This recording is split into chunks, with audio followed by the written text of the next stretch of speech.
নিজের মত অন্যের ওপর চাপিয়ে দিয়ে রাজনীতিতে জাতীয় ঐক্য গড়ে তোলা সম্ভব হবে না বলে মত বিএনপি নেতাদের।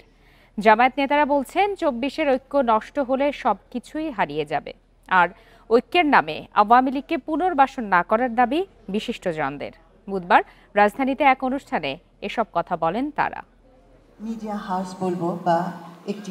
জুলাই অভ্যুত্থানকে ধারণ করে যাত্রা শুরু করল online news portal Bangla edition, যেখানে উপস্থিত ছিলেন উপদেষ্টা পরিষদের সদস্য, রাজনৈতিক দল ও বিভিন্ন শ্রেণী পেশার প্রতিনিধিরা।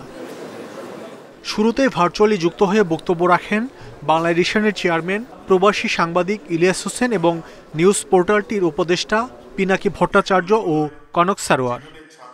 সত্যি কথা বলি, বাংলাদেশের গণমাধ্যমের উপরে এখনো চাপ আছে। বাংলাদেশের রাজনৈতিক দলকে অনুরোধ করব, আমরা তিনজন যেইভাবে ঐক্যটা করেছি সেইভাবে বাংলাদেশে একটা রাজনৈতিক ঐক্য সম্ভব কিনা সেটা আপনারা ভেবে।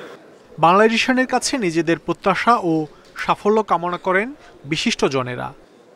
আবেগে তাড়িত হবেন না, বাস্তবে বিশ্বাস করেন এবং সেটাই প্রকাশ করেন। যারা ইতিহাসের বিরুদ্ধে যায় তাদেরকেও চিহ্নিত করতে হবে এবং কঠোর ভাষায় সেই কথাটিও বলতে হবে। দেশ এবং জাতি গঠনে ইতিবাচক ভূমিকা রাখতে পারে এই মিডিয়া। দেশ এবং জনগণের জন্য, জনগণের কথা বলবে, জনগণের জন্য, দেশের জন্য উন্নয়নে কাজ করবে। রাজনীতিতে ভিন্ন মতের প্রতি সম্মান ও সহাবস্থান খুবই জরুরি বলে মনে করেন অনুষ্ঠানে যোগ দেয়া রাজনৈতিক দলের নেতারা। আমাদের এই যে অনৈক্য যে সৃষ্টি হচ্ছে, ওই জায়গাটাই কিন্তু অনৈক্য সৃষ্টি করছে। কারণ আমি আমার মতটা একজনের উপর চাপিয়ে দেওয়ার চেষ্টা করছি। এটা যদি করা হয়, জাতীয় ঐক্য কোনোদিনও হবে না। ভারতীয় প্রভাবের বিরুদ্ধে ইত্যাদি ইত্যাদির বিরুদ্ধে যত কথাই বলি না কেন, আমাদের যদি এই শক্তিশালী জাতীয় ঐক্য না থাকে তাহলে কোনো কিছুই কাজে লাগবে না। আওয়ামী লীগের পুনর্বাসন রোধে সবাইকে ঐক্যবদ্ধ হওয়ার আহ্বান বিশিষ্টজনদের।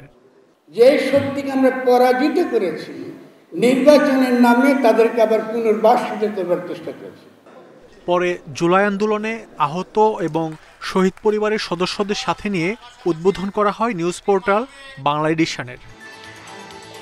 মাহমুদ শরীফ, ইন্ডিপেন্ডেন্ট নিউজ, ঢাকা।